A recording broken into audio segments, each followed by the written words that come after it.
This e-text is otherwise provided to you, as is no other. Warranties of any kind, express or implied, are made to you as to the e-text or any medium it may be on, including but not limited to warranties of merchantability or fitness for a particular purpose. Some states do not allow disclaimers of implied warranties or the exclusion or limitation of consequential damages, so the above disclaimers and exclusions may not apply to you, and you may have other legal rights.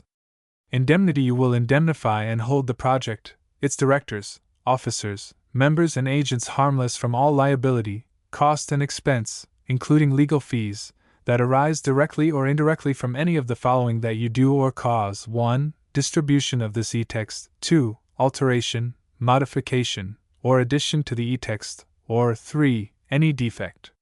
Distribution under Project Gutenberg TM. You may distribute copies of this e-text electronically, or by disc, book, or any other medium if you either delete this small print and all other references to Project Gutenberg, or 1. Only give exact copies of it. Among other things, this requires that you do not remove, alter, or modify the e-text or this small print statement. You may, however, if you wish, distribute this e-text in machine-readable binary, compressed, markup, or proprietary form, including any form resulting from conversion by word processing or hypertext software, but only so long as either *, the e-text, when displayed, is clearly readable, and does not contain characters other than those intended by the author of the work, although tilde, asterisk, and underline, underscore, characters may be used to convey punctuation intended by the author, and additional characters may be used to indicate hypertext links, or asterisk. The e-text may be readily converted by the reader at no expense into plain ASCII, EBCDIC, or equivalent form by the program that displays the e-text, as is the case, for instance, with most word processors, or asterisk. You provide, or agree to also provide on request at no additional cost, fee, or expense, a copy of the e-text in its original plain ASCII form, or in EBCDIC or other equivalent proprietary form. 2. Honor the e-text refund and replacement provisions of this small print statement. 3. Pay a trademark license fee to the project of 20% of the net profits you derive, calculated using the method you already used to calculate your applicable taxes. If you don't derive profits, no royalty is due. Royalties are payable to Project Gutenberg Association / Carnegie Mellon University within the 60 days following each date you prepare, or were legally required to prepare, your annual, or equivalent periodic, tax return. What if you want to send money even if you don't have to? The project gratefully accepts contributions in money, time, scanning machines, OCR software, public domain e-texts, royalty-free copyright licenses, and every other sort of contribution you can think of. Money should be paid to Project Gutenberg Association / Carnegie Mellon University. And the small print.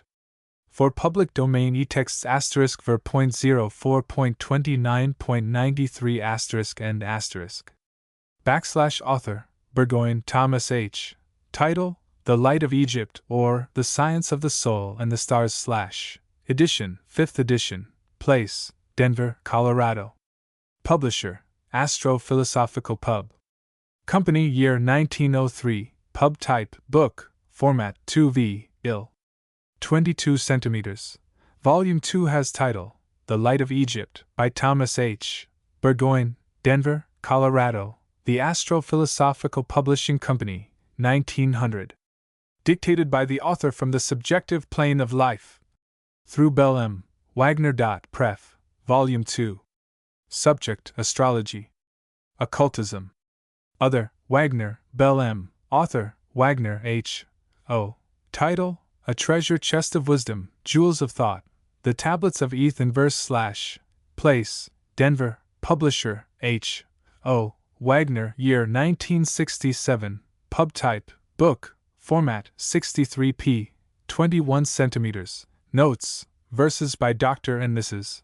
Henry Wagner.